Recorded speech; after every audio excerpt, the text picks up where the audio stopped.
karena ada sistem yang baik, akhirnya orang itu ya berperilaku mau tidak mau menjadi baik kan begitu. Nah ini perlu kita diskusikan bersama. Tapi tadi Pak Tommy mau angkat tangan dulu gitu, Pak Tommy? Enggak ya? Oke. Saya support Pak Kus. Oh gitu. Oh iya. Oke. Baik. Gimana, Bang Abu tadi mau? Oke. Silakan mau tanya siapa? Bismillahirrahmanirrahim. Menarik luar biasa, subhanallah. Saya mohon kepada Bang Kus, dua narasumber ini jadi narasumber tetap berseri. Mantap. Permohonan seorang sahabat ya. Seorang dijadikan dosen tetap kita. Saya jadi murid yang setia.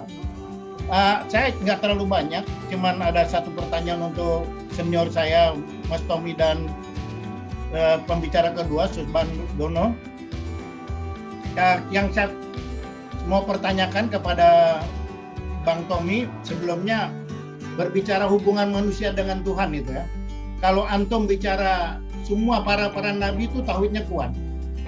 Nah, itu tauhidnya di situ ya. Dari Bang Imaduddin itu berkali-kali itu di ITB kan.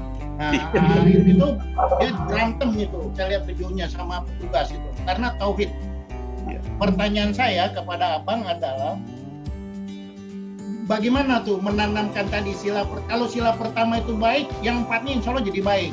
Nah itu pertanyaan saya, bagaimana saat sekarang ini salah satu diantaranya yang dilakukan oleh Bang Kus ya. Bang Kus ini melakukan seperti itu, antum yang ngisi, jadi cocok nih kerjasamanya.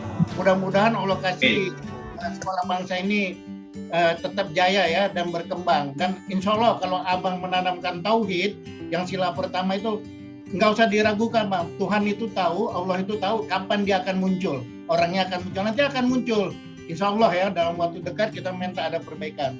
Itu kepada Abang, bagaimana cara-cara menanamkan sila pertama di anak bangsa kita ini, termasuk diri saya. Yang kedua kepada senior Susbandoro, saya sangat menarik sekali, saya pernah ke Jepang juga Bang pada tahun 90 itu ke Kyoto dan ke Kyoto. Saya mempersingkat saja Anda luar biasa sekali.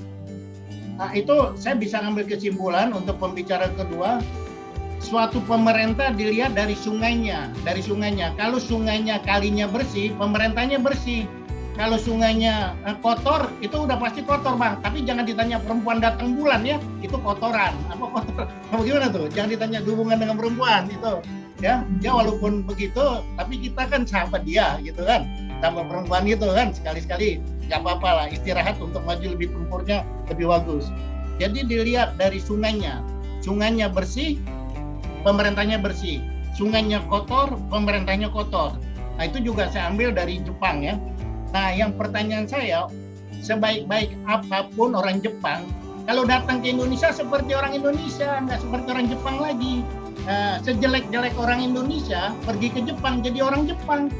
Mungkin makan waktu 3 bulan ya. Tapi kalau orang Jepang datang ke Indonesia 1 minggu udah berubah. Bangunnya jam 10, nggak disiplin, nggak tepat waktu. Kenapa? Kalau dia tepat waktu buang waktu, karena orang Indonesia tidak buang waktu. Jadi begitu di sana terlambat setengah jam nggak minta maaf. Jadi begitu. Jadi orang Indonesia, cari orang Indonesia yang terjelek, kirim ke Jepang jadi orang baik.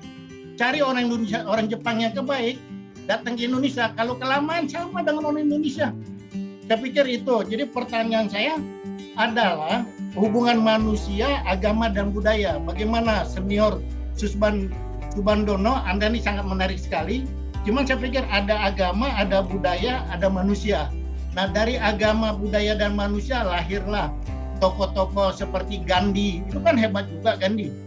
Setiap daerah punya hebat ya. Pak Kus nih kalau jalan gini nih 15 tahun yang akan datang, mudah-mudahan umurnya sampai 100 tahun. Beliau juga nanti kita akan bicarakan Bang. Saya pesan sama anak saya, nanti angkat ya Pak Kus untuk dibicarakan di sekolah bangsa. Dengan catatan Pak Kusnya nulis buku. Terima kasih. Oke. Ya, 2 pertanyaan ya. Yang pertama tadi untuk Pak Tommy, bagaimana cara mengimplementasikan sila pertama untuk kita semua lah gitu ya, untuk menanamkan gitu ya. Yang kedua tadi bagaimana ini hubungan agama, budaya dan manusia untuk Pak Sus. Monggo Pak Tommy. Matur nuwun Pak Kus. Assalamualaikum Bang Abu. Masya Allah pertanyaannya luar biasa nih. Saya mau mulai dengan escape clause dulu nih. Mohon maaf kalau ada saya selewat lidah itu salah saya. Tapi kalau benar ya memang udah ada ketentuannya gitu. Jadi pertanyaan menarik, bagaimana membuat sila pertama itu hidup? Kebetulan pertanyaannya dari Muslim, jadi dan itu saya lumayan pahami gitu. Jadi waktu Islam itu turun, sekarang kita punya itu namanya rukun Islam. Dan kalau kita jalankan itu dengan konsisten, dari mulai syahadat, sholat, zakat, puasa, sampai pergi haji, insya Allah itu tercermin di situ 3 hal yang disebut tadi. Jadi misalnya disebut keselarasan ya. Pada waktu kita sholat kan bilang Allahu Akbar ya. Begitu kita mengakui Tuhan itu besar, maka kita kecil. Otomatis kita rendah hati, Pak. Nggak ada orang sombong pada waktu dia mengatakan Allahu Akbar. Itu udah jalan rendah hati. Yang kedua, tadi ada keselarasan. Jadi pada waktu orang mengatakan apa yang diucapkan, apa yang dirasakan, apa yang dipikirkan, apa yang dilakukan satu.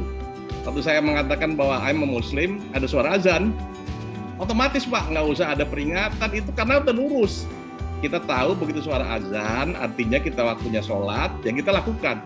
Diingatkan, nggak diingatkan, ada mertua, ada teman di kantor, dan sebagainya. Menurut saya, kalau itu dijalankan dengan bagus, rukun Islam itu akan jalan. Yang terakhir, keberanian.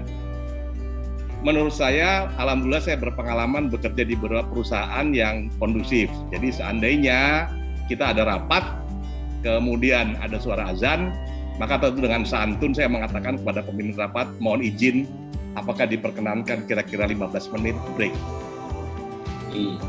Keberanian yang santun ya, mohon maaf, saya ini punya kewajiban, kalau azan saya sholat gitu. Nah menurut saya nggak akan membuat aturan yang baru, tapi rukun-rukun yang ada, kalau konsisten dijalankan, insya Allah keturunan yang Maha Esa itu akan hidup, termasuk semua turunannya. Karena kita bicarakan kemanusiaan yang adil dan beradab. Puasa itu melatih kita itu. Jadi banyak ustadz yang mengatakan kita mah puasa dari mulai imsak sampai maghrib. Banyak saudara kita yang nggak tahu ujung bukanya, Bang. Itu yang menyebabkan kita punya perikemanusiaan, kita membantu secara rutin, kita menyisihkan harta kita. Rasanya semua yang sudah ada, dan saya yakin di agama lain pun aturan-aturan itu sudah sangat lengkap. Yang kami perlukan, yang kita perlukan sekarang bagaimana kita istiqomah, konsisten menjalankan aturan-aturan yang sudah ada, tidak perlu menambah-nambahi lagi, karena yang ada pun kita, minimal saya belum secara lengkap melakukannya. Itu mungkin penjelasan saya, Pak Ali. Mudah-mudahan ya walaupun ala kadarnya bisa menjawab lah, insya Allah. Amin, luar biasa. Oke, ya apalagi dalam kondisi sekarang ini Pak ya. Ya. Ini kan betul-betul ya. Artinya kalau saya melihatnya juga sebuah peringatan untuk kita semua. Mari kembali kepada yang kuasa, kan gitu ya. Betul. Apapun agamanya, kita harus kembali kepada yang kuasa untuk merenungkan diri kita. Saat pandemi ini luar biasa, macam-macam cara orang untuk kembali ke sholat gitu ya. Ada yang sholat malam, ada yang selalu beribadah, kayak Pak Sus ini selalu keluar tekun untuk ke gereja, untuk ini, luar biasa. Oke, yang kedua, Pak Sus ini hubungan agama, budaya dan manusia, barangkali ada yang bisa di-share gitu barangkali. Istilahnya secercah harapan kita dari Pak Sus. Monggo Pak Sus. Ini pertanyaan 1 semester ini. Luar biasa nih Bang Abu ini kalau ngasih pertanyaan susah-susah ini. Monggo Pak Sus. Nyuwun sewu Pak Abu, Pak Kus mohon izin ini ya.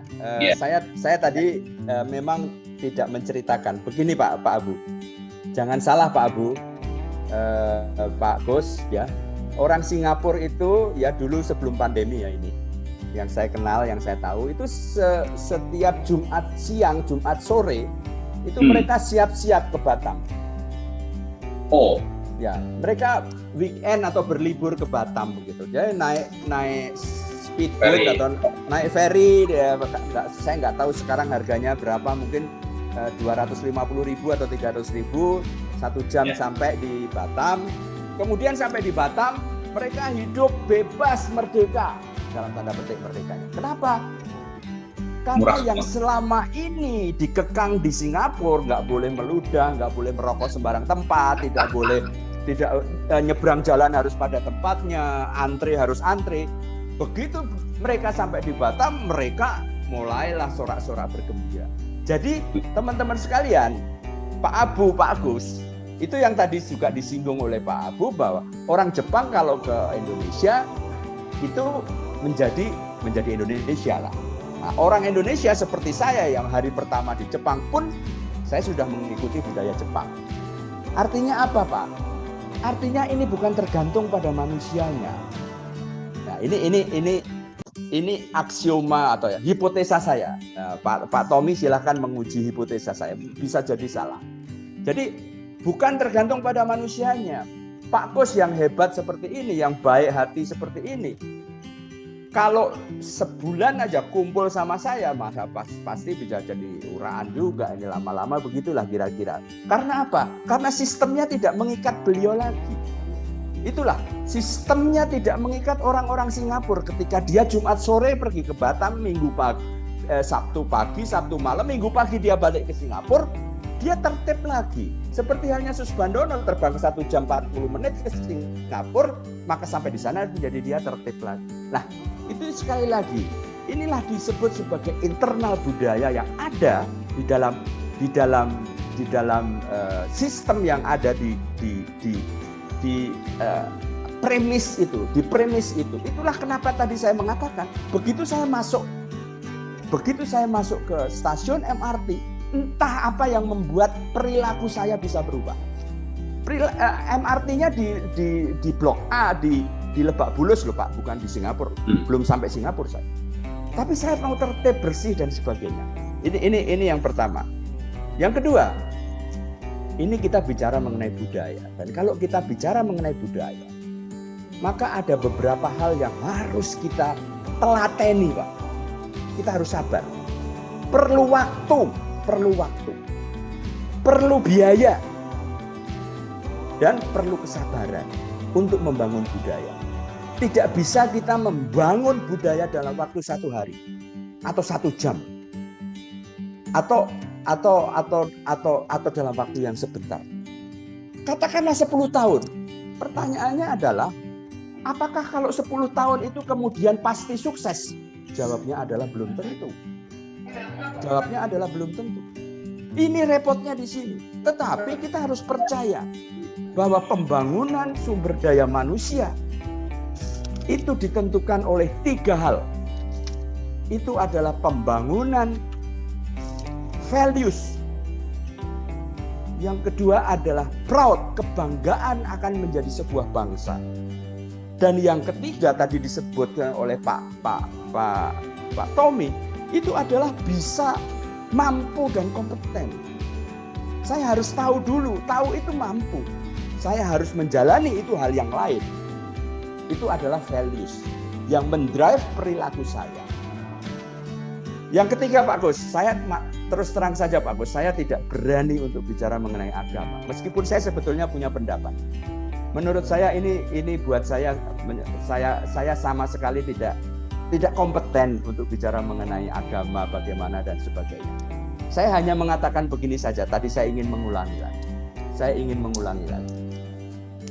Mengapa ketika Artijo Kautsar itu pensiun, kemudian kebiasaan-kebiasaan, praktek-praktek baik, praktek-praktek bagus yang ada di MA menjadi hilang. Seketika ketika Pak Artijo itu meninggal, apalagi. Itulah juga yang terjadi dengan tokoh-tokoh agama. Ketika ada tokoh agama, maka masyarakat bisa relatif tertib, disiplin, dan ketika tokoh itu meninggal, maka atau bahkan mungkin belum meninggal, masih sakit saja, maka masyarakatnya sudah menjadi berantakan lagi. Di beberapa tempat ada exception. Saya ingin menyebutkan 1-2 saja. Nelson Mandela. Nelson Mandela itu seorang tokoh bapak bangsa. Ketika dia turun dari presiden, maka Afrika Selatan juga tidak bisa menjadi perekat lagi seperti ketika Nelson Mandela ada di sana. Demikian juga tokoh-tokoh agama yang lain, baik dari agama A, B, atau C. Mari kita renungkan bersama apa yang menjadi kunci ini semua. Apa yang menjadi kunci ini semua. Pak Kus mempunyai tanggung jawab untuk mendrive ini menjadi sebuah rumusan mengapa masyarakat kita, contoh yang pertama, bisa diikat oleh sistem, tetapi tidak bisa ditauladani oleh tokoh-tokoh agama. Mohon maaf kalau saya keblasok ke bro, ngomong terlalu jauh. Mohon maaf. Baik, luar biasa. Terima kasih Pak Sus. Ya, teman-teman, ini sore ini kita dapat banyak lah ya. Ini tidak seperti biasanya ya. Ini ya karena sebetulnya ini saya umpetin ini teman-teman ya, dua narasumber ini saya umpetin, tapi karena ya ini saya ya kalau nunggu lama-lama nanti busuk nih. Saya muncul teman-teman ini hebat. Ini baru saya kira Pak Abu betul. Nanti kita minta lah waktu. Yang paling enggak sebulan sekali nih dua orang ini harus ngisi lah di SKP kita. Ya, betul. Oke. Nah, ini menarik ya apa yang disampaikan Pak Sus tadi menjadi benang merah menurut saya. Jadi dalam pembangunan SDM khususnya masyarakat Indonesia ya ada 3 hal yang beliau sampaikan ya. Seperti tadi yang disampaikan Pak Tommy juga. Pertama adalah nilai-nilai yang tadi. Kita belajar dengan nilai-nilai para tokoh-tokoh kita tadi, Pak Artijo dengan keberaniannya, dengan integritasnya, ya, values. Inilah sebetulnya SKP ini juga mengajak seperti itu. Tapi kita membangunnya secara soft ke depan, ya, teman-teman, mengajak. Sehingga nanti malu lah kalau kita sudah belajar SKP, ternyata kita jadi orang korupsi, kita nggak bisa menjadi orang yang nggak on time tadi, ya, kita nggak omongannya itu harus bisa ditiru orang lain, kan begitu. Ini menarik, ya, nilai-nilai, kebiasaan. Ini salah satu agenda kita lah, mengembangkan kebiasaan baik untuk negara ini. Kemudian yang menarik kedua tadi, Pak Sus mengatakan perlu sebuah kebanggaan. Betul Pak Sus. Disinilah saya berharap negara ini harus bangga, harus percaya diri. Nah, untuk membangun kebanggaan ini salah satunya nih Pak Sus tadi saya sampaikan. Kita cari tokoh-tokoh kita nasional pahlawan itu ada ratusan. Nggak pernah terkupas dengan bagaimana dibalik kehebatan beliau ini. Saya yakin ada. Ya, apa yang bisa Bapak sampaikan nanti dalam forum-forum berikutnya. Kehebatan seorang jenderal ini, kehebatan seorang tokoh ini, pahlawan itu, nggak ada yang mengupas. Saya ingin mengupasnya di sini. Dalam arti mengupas itu di balik how to be-nya ya Pak. Ya, mungkin di situ perlu kajian, perlu penelusuran. Ya, inilah fungsi dari kebanggaan. Sehingga kita ketika semua masyarakat khususnya anak-anak muda mendapatkan insight dengan para petutur yang hebat-hebat ini bahwa kita perlu melihat seorang yang namanya Tengku Umar. Kita ada namanya Jenderal namanya Simatupang. Ini jalan Simatupang. Ini kan perlu disampaikan. Kenapa dia sampai menjadi jalan besar orang? Ini nggak ada yang tahu. Nanti anak-anak muda nggak ngerti siapa itu TP Simatupang. Pak Sus harus menyampaikan. Dia adalah orang yang ini. Ketika dia bisa seperti itu, ini PR kita. Karena saya juga kadang-kadang googling nggak ketemu riwayat masa kecilnya. Nah, termasuk kecilnya Pak Tommy, kecilnya Pak Sus, kok bisa jadi orang pinter piye caranya? Orang tuanya itu dulu makan apa gitu loh. Ini loh Pak. Karena ini nggak tahu apa ada relevansinya nggak untuk anak-anak sekarang. Jadi ini menjadi PR saya ini, PR SKP. Gimana ya cara menularkan ke anak-anak muda milenial sekarang ini bahwa di Indonesia itu banyak orang hebat, banyak guru-guru hebat. Tapi masa kecilnya kita itu apa ada relevansinya masa kecil yang sekarang itu saya juga masih belum ada keyakinan ya perlu. Tapi saya menganggap inilah perlu ditumbuhkan kebanggaan. Kalau orang anak-anak muda merasa kita ternyata negara hebat ya. ada yang namanya Gajah Mada, ada namanya Majapahit, ada namanya Sultan Agung. Itu semua orang-orang hebat. Nah, ini yang saya ingin di-share kepada para orang tua yang kebetulan saya ajak untuk belajar di sini, sehingga bisa menceritakan ke wilayahnya masing-masing. Itu satu poin Pak, yang saya sampaikan. Yang terakhir tadi terkait dengan kompetensi, ya saya berharap memang kompetensi ini tidak diharapkan menjadi bagian penting di sekolah SKB, karena di sini ingin sebenarnya kompetensi itu masing-masing bidang silakan, tapi kalau kompetensi di arah ranah leadership, ranah ke masyarakat, itu nanti kita cari dari tokoh-tokoh yang hebat-hebat tadi. Nah, nampaknya ada yang resen ini. Silakan nih, ini juga guru SKB nih. Monggo Pak Guru. Pasal. Ini guru. Matur nuwun. Ya, silakan Pak Sal. Saya kasih salam hormat dulu untuk senior-senior saya yang saya sebut langsung mendidik saya adalah Mas Tommy, ya. Kalau Mas Sus ini dengar namanya saja saya kepingin banget ketemu di waktu saya belum pernah ketemu ya. Akhirnya saya bisa ketemu karena saya diundang teman untuk satu seminar yang di Hotel Menara Peninsula beberapa waktu lalu itu mencecap sari-sari dari PM Sus Bandono beberapa waktu yang lalu itu. Jadi kebahagiaan saya untuk bertemu Pak PM ini sudah saya dapatkan. Nah, rekan-rekan, terus terang saya merasa bagaimana hari ini saya nggak bisa tepat waktu, tetapi saya menggunakan imajinasi, kekuatan imajinasi yang diajari juga oleh Mas Tommy. Dari bahasan sriwing-sriwing tadi, saya kok agak-agak menduga untuk bisa mencapai integritas itu ada dasar yang dipakai itu dari buku Leading at the Speed of Trust. Apakah benar atau ngawur saya? Oke, benar. Dari refleksi saya, itu salah satu buku kalau saya boleh katakan sekarang not only leading but living sebenarnya. Ini saya merefleksi ya. Yang saya akan sampaikan ini lebih-lebih refleksi, dan saya sedikit berbeda pendapat dengan Mas Sus tadi yang mengatakan bahwa yang penentu bukan manusia. Lanjut sopo gitu kan. Saya punya keyakinan justru apapun juga selama kita masih berpredikat manusia, urusannya ya dengan manusia. Yang bisa membereskan ya manusia. Kita dibahayakan dengan AI, dibahayakan dengan robot-robot. Nah, itu kemanusiaan justru ditantang. Seberapa manusia itu justru semakin mengangkat kemanusiaan. Ini yang banyak kali rontok kan sekarang ini.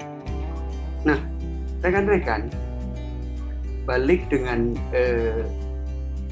Living at the Speed of Trust itu Mas Tommy pernah mengajari kami dengan singkatan IIN Capres. Nggak tahu tadi apakah masih dipakai atau tidak. Masih, alhamdulillah. Tadi apa masih disampaikan apa enggak tadi? Saya sampaikan, integritas, niat, kemampuan, hasil. Ya, saya punya istilah yang baru yang waktu itu sempat saya share kepada Mas Tommy, dan sampai hari ini pun kalau itu situasinya nyambung, saya masih jual itu Mas Tommy. Alhamdulillah. Mas Tommy masih ingat singkatan yang saya pakai? Yang saya pakai adalah I besar, N besar I, K besar, E besar, K besar, E kecil, M kecil, A kecil, H besar. Ini kemah. Kalau ini kemah. Itu mau mengangkat apa yang tadi Mas Tommy sampaikan dalam bahasa Inggris, saya dengan bahasa Jawa. I integrity, ni niat, dan ini rupanya ada sedikit darah dari Sumatera Utara, jadi kemampuan itu yang penting ya, dan hanya adalah hasil. Kemampuan saja tidaklah berguna, hasil itu yang utama itu. Tetapi hasil ini datang dari perjalanan mengolah kemampuan dengan niat yang mantap dan integritas. Dalam refleksi kami, integritas itu nyawa. Dan supaya bisa terbang, mesti dengan dua sayap. Kata Luciano di Crescenzo itu mesti dengan dua sayap ya, karena pada dasarnya manusia itu kan cuma satu sayap gitu. Butuh orang lain, orang lagi di situ. Ya. Sehingga penting banget yang namanya jujur. Maka kalau mau membangun yang namanya integritas di negeri kita tercinta, ya mulai dari setiap individu. At least sejak saya mengenal Leading at the Speed of Trust itu, kemudian saya refleksi menjadi Living at the Speed of Trust, saya sungguh mengupayakan itu. Dan meskipun saya jarang keluar negeri, ketika terinternalize dengan kata jujur dan integritas yang saya pahami sebagai nyawa, itu ada dorongan. Contoh misalnya, orang yang berintegritas dan jujur itu peduli akan kebersihan. Ketika ada sampah di sekitar, itu muncul sebuah gerakan untuk nyomot. Jadi kadang-kadang, waduh itu kotor apa tidak berbahaya. Pikiran manusia itu kan istimewa luar biasa. Ngomong tentang dokter di dalam tubuh kita itu banyak banget. Tetapi kalau GKT, orang punya gelisah, khawatir, takut lebih dari 1%, para dokter libur. Nah, ketika membersihkan itu, at least sharing saya begitu yakin habis itu saya bisa cuci tangan maksud saya. Dan ternyata cara-cara begitu itu tetap bisa dilakukan. Saya selama ini bagaimana mengkampanyekan itu lewat Sinau Soft Skill. Saya memang melakukannya secara mulai dari motif. Ini tidak populer. Kalau ngomong tentang bisnis, ini tidak membawa cepat return-nya. Tetapi saya meyakini, justru ketika niat orang, intent orang, itu yang disentuh, saya yakin step by step itu akan terjadi sebuah perubahan. Dan siapapun juga bisa memulai. Saya juga berusaha mendekati sekolah-sekolah, ya. Bahkan yang terbaru saya bisa masuk ke pendidikan imam, saya bisa dapat karunia mengajar di seminari untuk Sinau Soft Skill. Itu untuk saya sebuah dream comes true. Yang ya saya tidak tahu, tetapi saya yakin bahwa ada Raja Alam Semesta yang mengatur semuanya. Pada waktunya kalau sudah dengan Raja Alam Semesta, apapun juga akan terjadi. Jadi saya tetap optimis bahwa integritas bisa terjadi di Indonesia. At least dimulai dari orang-orang, rekan-rekan yang suka hadir di sekolah kader bangsa ini. Saya selalu bilang non multa sed multum. Bukan jumlahnya yang penting, tapi quality-nya. Hari ini memang secara jumlah lebih banyak daripada biasanya. Ya, itu selalu. Di mana ada yang manis, semut-semut datang. Karena kan ada dua yang manis nih. Tommy Sujardi dan Bram. Oh, ini kayak gula gitu, pada semut-semut pada ngeruyuk.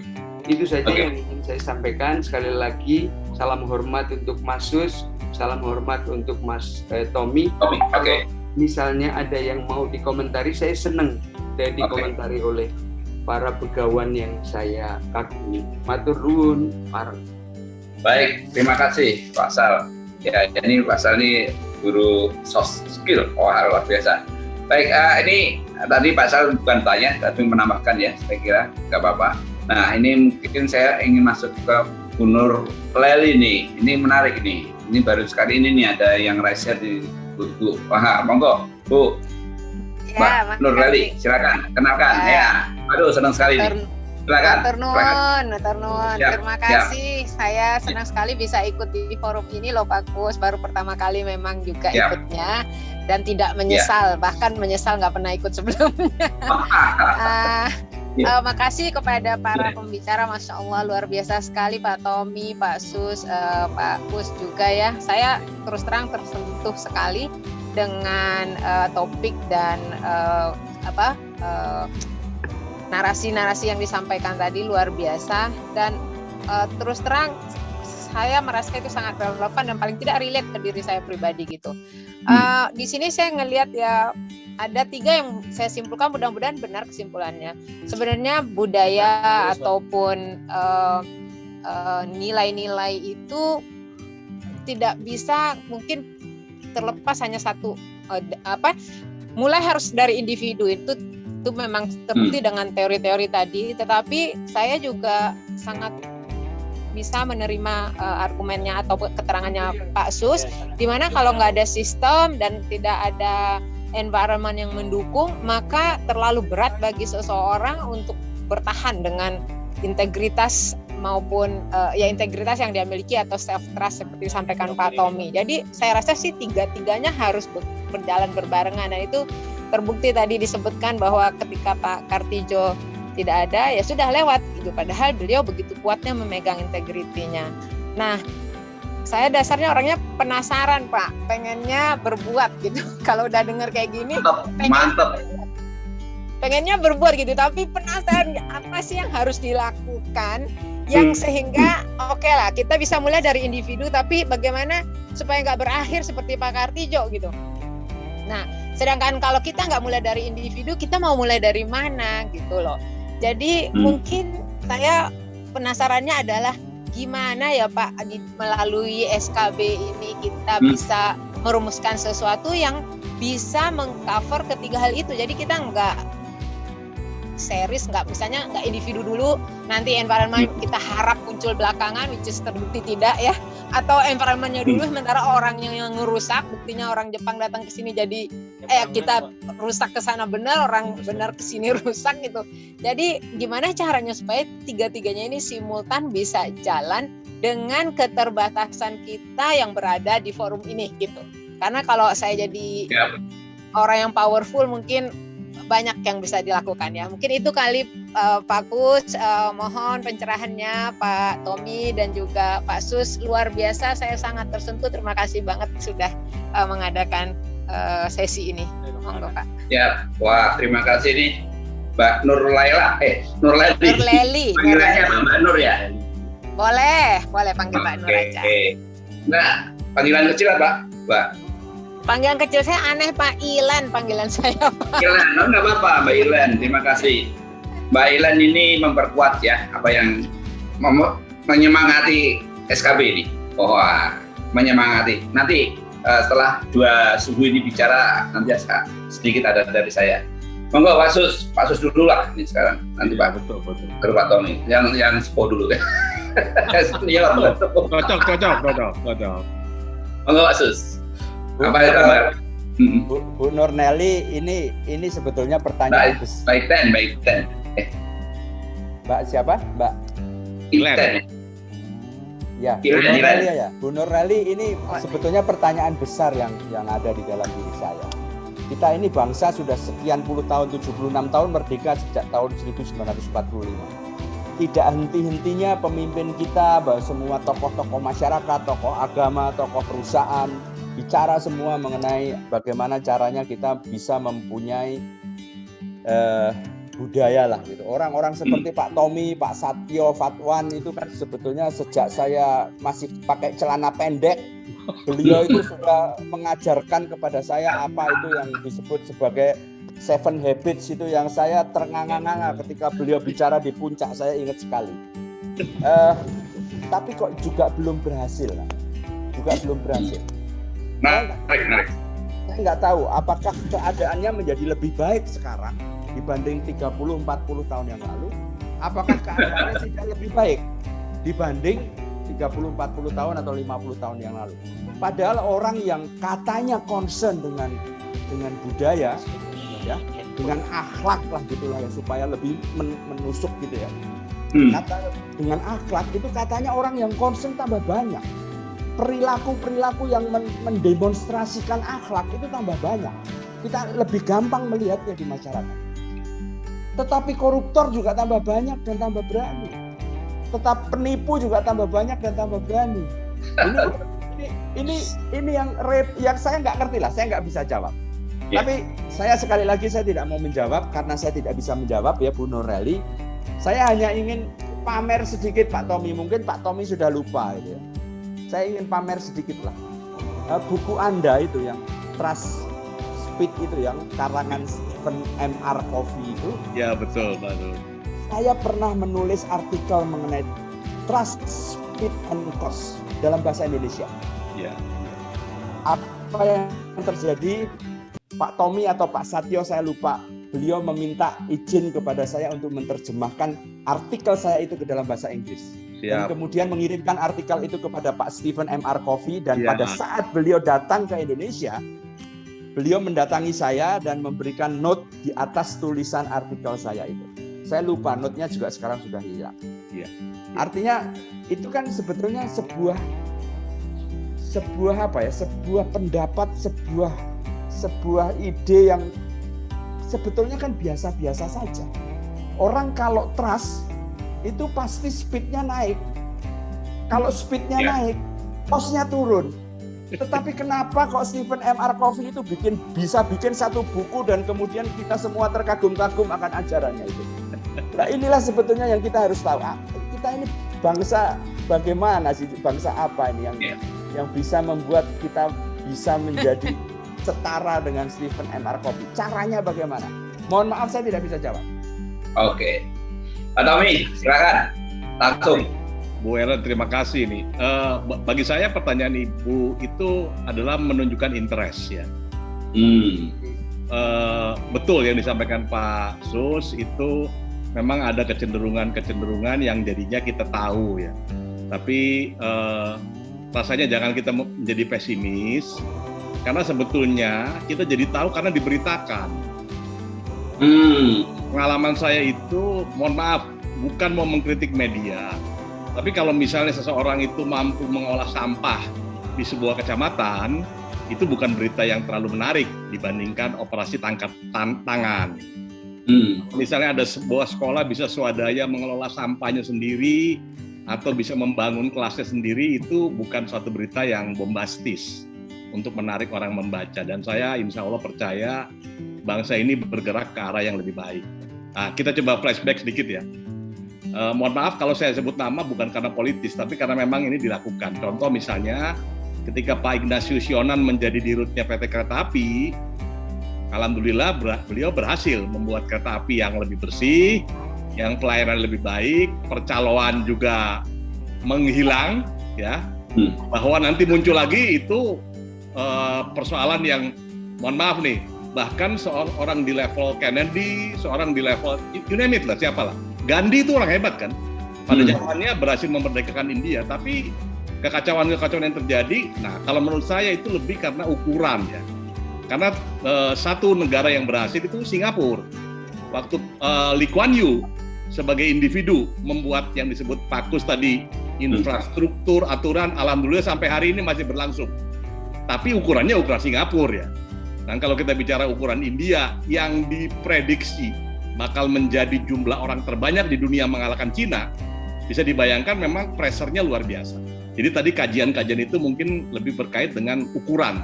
Jadi tadi menarik Pak Kus menyebut mengenai korporasi, ya korporasi manageable. Seorang CEO berhak mengatakan ini standar pelayanan, Anda nggak penuhi, Anda nggak bisa promosi. Ini standar keamanan. Kalau ada breach di keamanan, maka akan ada yang kena hukuman. Jadi setuju yang disampaikan oleh Pak Sus tadi, idealnya dimulai dari diri sendiri. Setelah itu, seperti Pak Lee Kuan Yew, beliau membuat infrastruktur, beliau membuat undang-undang, beliau membuat ketentuan, dan itu di-preserve. Bahkan kalau kita lihat di Singapura itu preserve-nya luar biasa. Lee Kuan Yew, Lee Hsien Loong, sebelumnya ada Goh Chok Tong. Lee Hsien Loong itu anak kandungnya. Artinya, Pak Kus menyampaikan itu tepat sekali, budaya itu perlu waktu. Berikan kesempatan untuk tumbuh. Saya sependapat, mungkin Pak Artijo tidak cukup punya waktu untuk membuat infrastruktur yang mengamankan keteladanan beliau. Tapi kita percaya, insya Allah, inisiatif yang dilakukan oleh SKB, kalau pertanyaannya Bu Nureli tadi menarikkan, bagaimana SKB bisa tumbuh? Ide yang ada di kepala saya, mari kita undang lebih banyak orang yang concern di forum ini, Otomatis kalau yang hadir itu orang-orang kuat, orang-orang yang mempunyai pengaruh, mempunyai network, bahkan memiliki dana, insya Allah inisiatif ini akan berjalan. Saya orang yang percaya. Contoh yang kedua, ketika Pak Anies Baswedan menginisiasi Indonesia Mengajar, itu stigma guru tidak mau lari ke daerah itu dipatahkan di situ.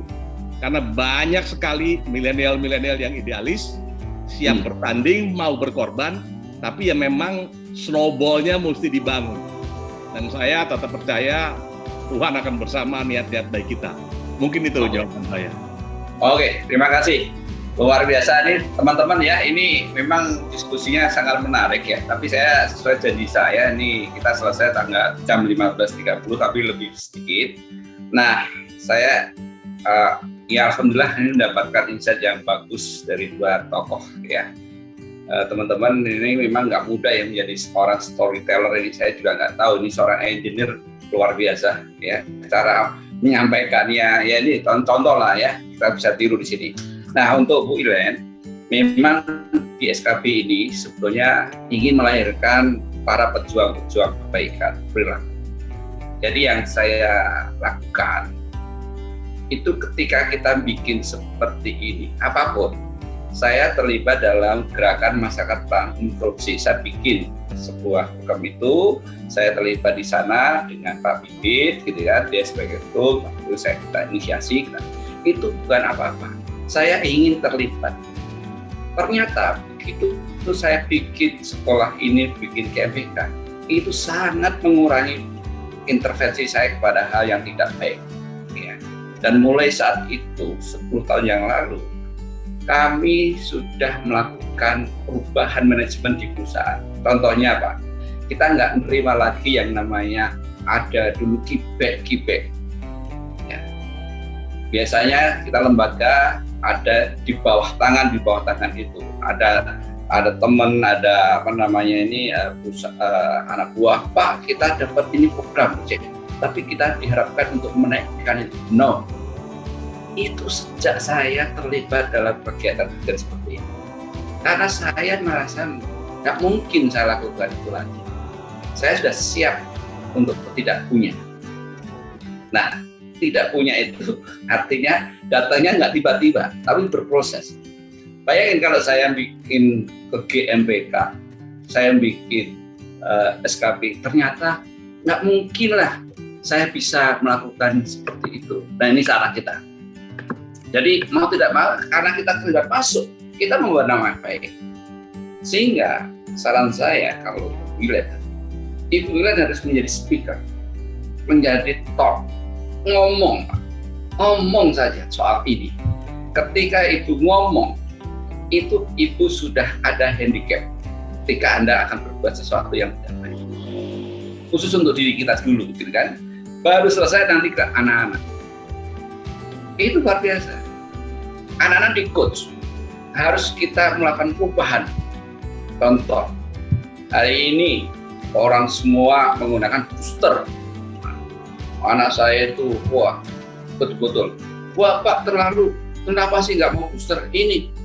Saya bilang, enggak, itu bukan hak saya. Itu karena kamu dapat dari belakang. Saya punya organisasi lain yang hari ini juga melakukan hal sama. Saya enggak. Ya, kenapa? Bukan, itu belum kita bukan karena uangnya. Betul kan Pak Sus? Enggak hak kita, enggak boleh gitu loh. Kita punya uang, punya kekuasaan, tapi kalau sudah melanggar, nah. Dan itu saya lakukan karena sudah saya terlibat dalam program seperti ini. Memedahkan anak sendiri sampai nangis karena khawatir bapaknya kenal. Saya bilang enggak, masyarakat masih perlu dan pemerintah belum mengizinkan. Ini contoh kasus. Tapi kalau bagi saya tidak memberikan ini, saya ikut saja booster, ya kan? Tapi saya enggak menyetujui karena memang enggak hak kita dan pemerintah belum melakukan itu. Nah, contoh itu. Kenapa bisa saya lakukan itu? Karena ada SKB, sehingga semuanya itu saya mengadu, loh, ini sesuai value saya enggak.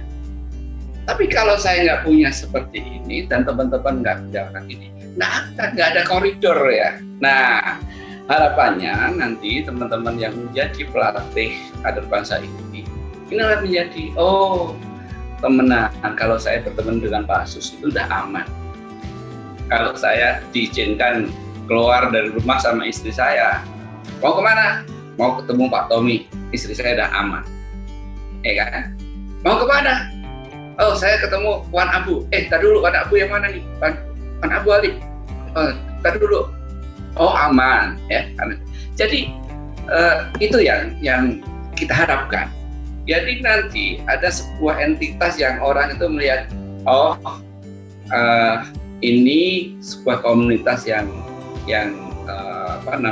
pluralismenya dijaga, ya, kita tidak ada kaitan dengan agama, dengan ras, tapi kita mencari kultur. Ini benar sekali. Jadi kebiasaan baik itu seperti apa yang kita harus lakukan. Karena kalau yang namanya kita terikat dalam inklusivisme ini sudah banyak, ya. Maka tadi ini alhamdulillah bisa didatangi lebih dari biasanya Pak Tommy, Pak Sus, ini karena ada 2 studi dan sangat menarik. Saya punya ide-ide banyak yang dari dua narasumber ini. Ketika nanti kita akan melakukan sebuah diskusi yang lebih lanjut, dan saya berharap Pak Sus dan Pak Tommy tetap ingin tetap berkenan untuk mengajar, dan insya Allah kita akan kembangkan karena kami kan ini nggak bisa menyuruh karena kita belum, kecuali nanti ada rapat Pak kita bentuk, monggo ini ada seorang advisornya, ada macam-macam, monggo kita lakukan, Pak kita lakukan ini, monggo. Dan ini inisiatif yang lebih liar, out of the box di SKB. Kalau ada memungkinkan dan kita semua mendorong, cari 10 anak muda di bawah 30 tahun, Pak. Ini cita-cita SKB nih ya, di bawah 30 tahun. Bangunlah sebuah partai. Partai ini tidak ikut pemilihan umum, tapi sebuah komunitas anak muda yang saya menjadi pendorong dari belakang, kita semua, dan kita membantu fundraising. Tapi cari orang-orang, 10 orang yang hebat di Indonesia untuk menjadi motor Indonesia di akan nyata. 10-20 orang. Jangan yang kita sudah selesai. Ya kan? Nah, ini yang PR berikutnya. Saya kira itu, Bapak dan sekalian. Bang Abu. Kalau orang yang itunya masih kuliah bisa sambil kuliah, karena kan masih muda-muda pada masih kuliah. Oh iya, justru yang masih kuliah ini kita harapkan. Nah, nanti kita coach. Nanti ketika 10 orang, 20 orang ini nanti akan kita coach di sebuah tempat dalam waktu 2 minggu free. Nah, kita biayai, ya kan? Kita fundraising dan kita jadikan pemimpin-pemimpin ini. Tapi itu kan step berikutnya. Rencananya tahun ini apa tahun depan? Tahun ini? Oh, tahun depan lah. Tahun depan. Ya, setelah kita nanti, saya belum harus ada. Nanti kita bikin timnya, Pak. Kita bikin, ya. Nanti kita bikin tim. Insya Allah kita bisa. Jadi ada Pak Sus, ada Pak Tommy. Insya Allah saya minta untuk membantu bagaimana ini mendesain. Kan gitu. Inilah ibadah untuk bangsa dan negara. Saya kira itu sore ini sangat senang sekali saya mendapatkan masukan dari semua teman-teman, dan insya Allah kita akan ketemu lagi minggu depan dengan materi dan tentunya pengajar yang berbeda. Saya kira itu. Sekali lagi terima kasih. Mas Bowo, boleh disampaikan sertifikatnya untuk 2 narasumber? Ya, Pak Tommy, ini sertifikat nanti akan saya WA ya. Ya, sertifikat untuk kenang-kenangan lah dari kami. Oke, ini Pak Sus, kenang-kenangan Pak Sus untuk Bapak. Terima kasih. Terima kasih Pak Sus, terima kasih semuanya. Oke. Baik, demikian. Terima kasih saudara sekalian. Semoga kita sehat selalu dan kita ketemu di acara yang berbeda di setiap Jumat siang. Demikian. Assalamualaikum warahmatullahi wabarakatuh. Waalaikumsalam. Waalaikumsalam.